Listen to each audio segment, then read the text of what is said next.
back door was open. I had to climb on a pile of trash and just stuff scattered everywhere and climb into. Eventually, I got into the kitchen.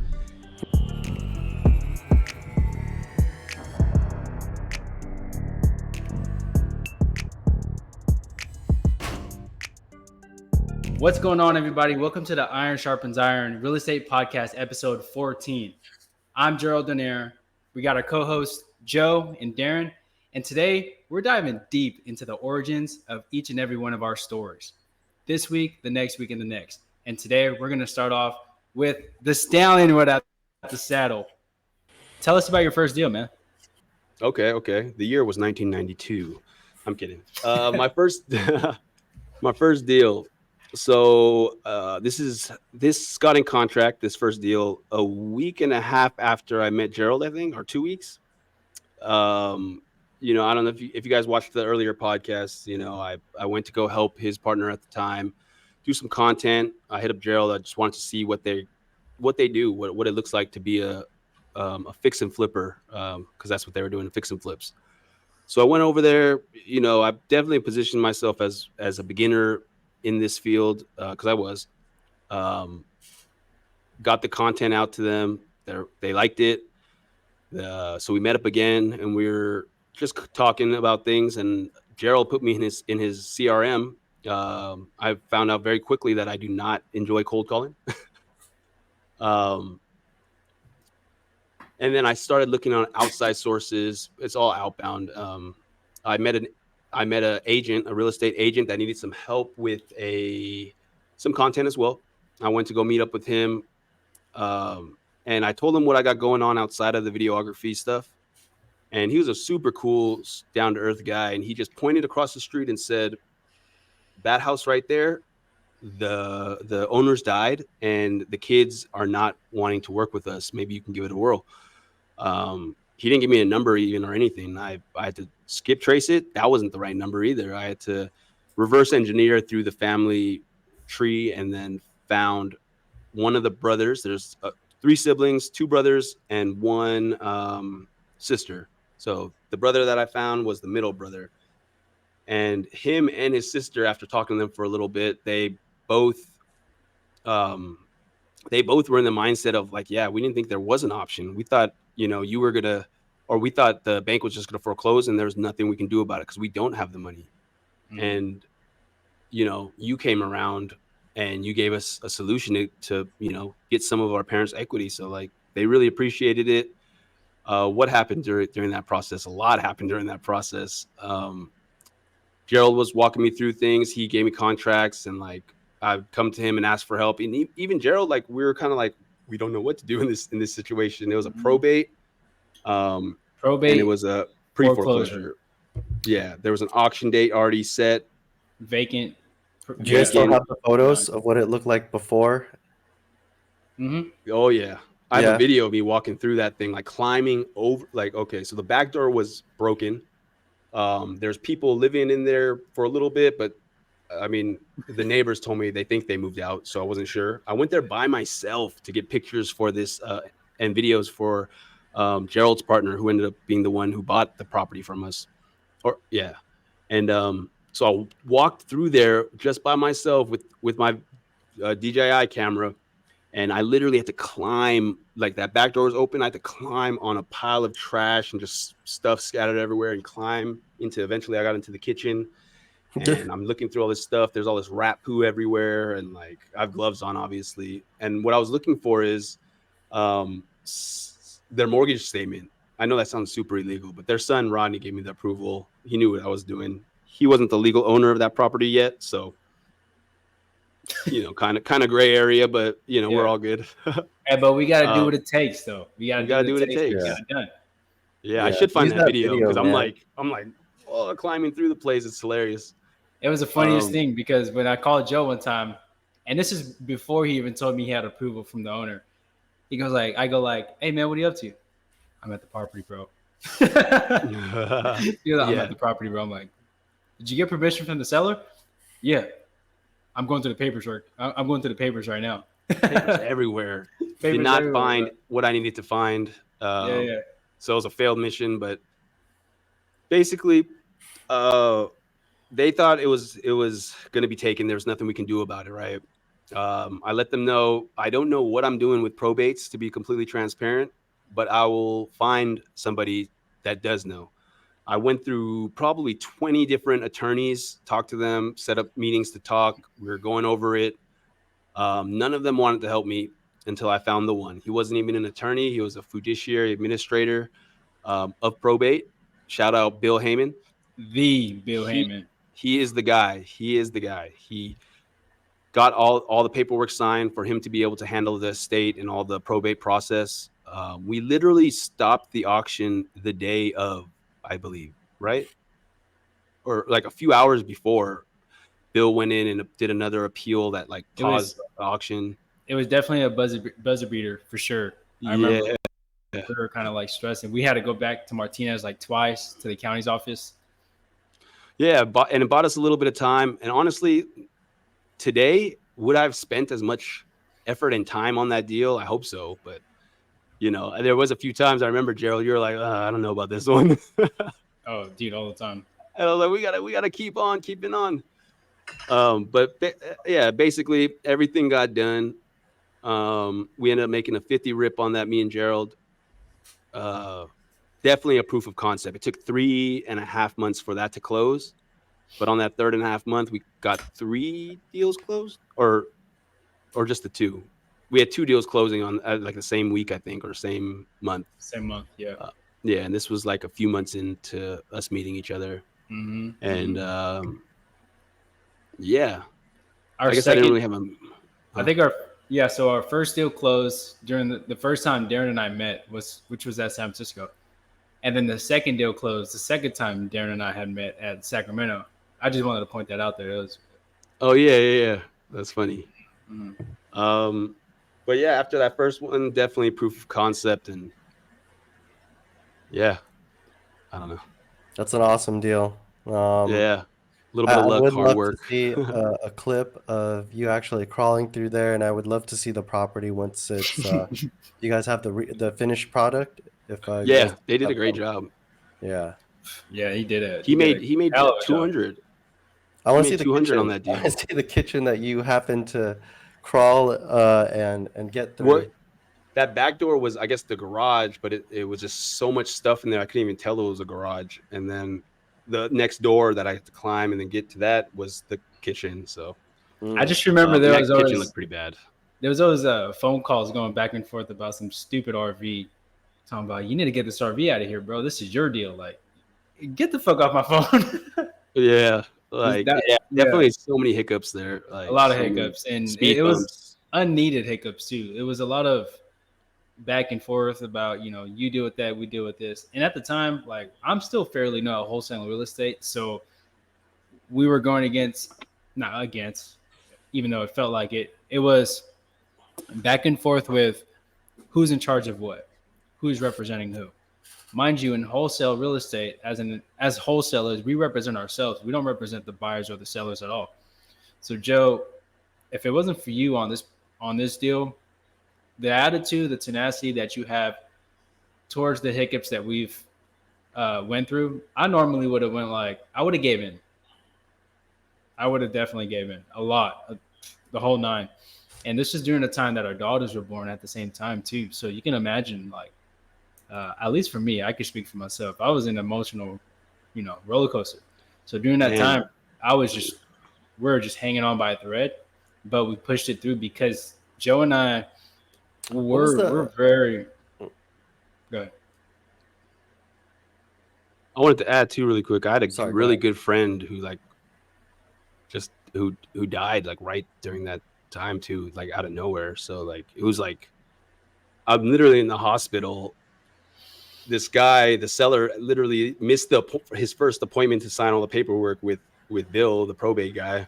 Mm-hmm. And I'm stepping outside of the hospital room in the hallway, talking to Gerald, trying to coordinate them to meet up and get all that situated. And there was a couple moments in that hospital I was like, yeah, obviously when Nohea was born. And the second one was when we got that signed contract, and another yay moment. So like it was like up, and I'd be in the room and it'd be super sad at the same time. It was a weird time, but It well, we was, got man. through it. What was the We got assignment you guys got on that? That's crazy. 50,000. 50. Wow. Yeah, we could have got 50,000. honestly, we could have got way more. I got such a discount. I got it at like 25% to the ARV. Dang. Hey, so I wanted to say this, bro, because this episode is about you, man, and I definitely want to share my thoughts. You, my guy, are like a brother to me. All that we went Thanks, through bro. with our babies being born at the same time and going through our first deal, that meant a lot to me, and I appreciate you for that, brother. We're very, Yeah, very absolutely. opposite. We're very opposite from each other, but that goes to show, man, with people, they get together and they're very opposite. Like it attracts. So find yourself somebody that is going to fight for you, and you've always expressed that. Like, bro, we're gonna go in the trenches, and we haven't even closed that first deal yet, but we went in the trenches and we fought. So I wanted to just express gratitude for you, brother. Love you, man. But yeah, man. I Love you know. too, man. Yeah, man. Darren got some questions for you. Some closing questions. What is one piece of advice you can share with some of the listeners? If you had to share one piece of advice with everything that you've shared already. No analysis paralysis.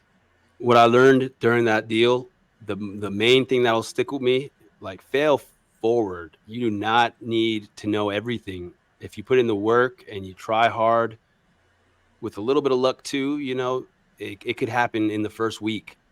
Um, it might take half a year, it might take a year, but you know, just keep building your skill sets and but take action right away. You don't need to know everything.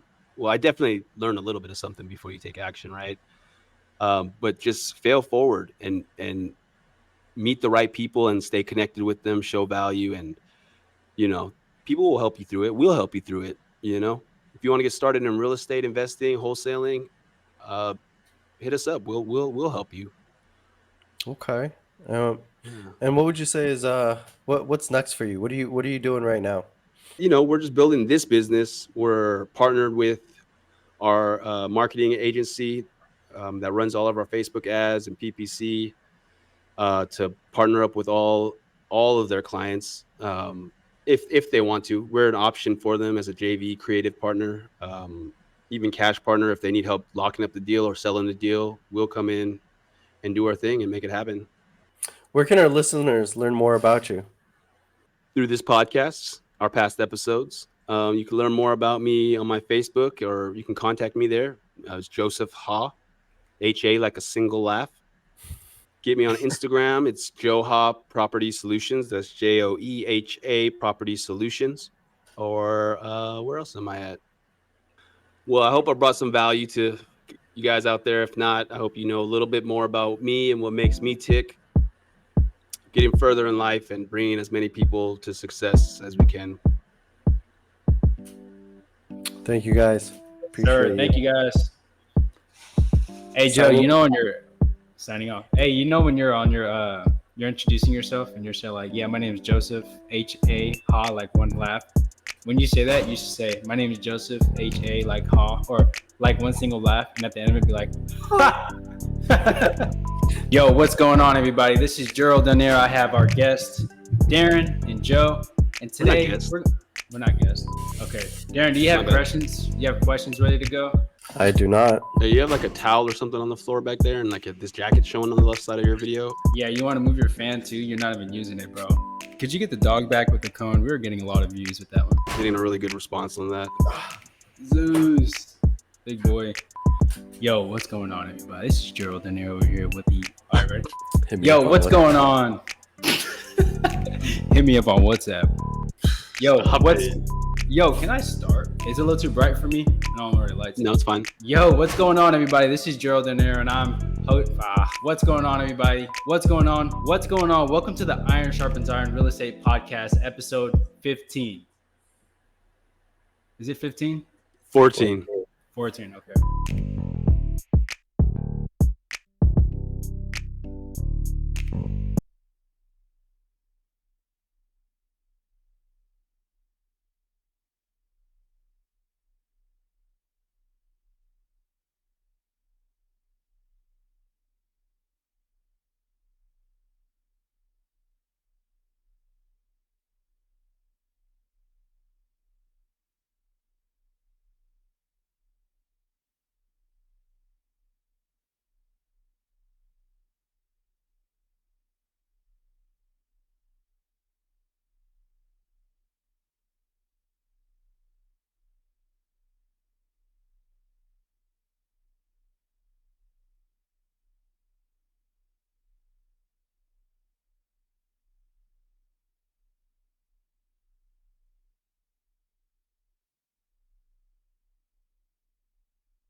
Yo, what's going on, everybody? Welcome to the Iron Sharpens Iron Real Estate Podcast.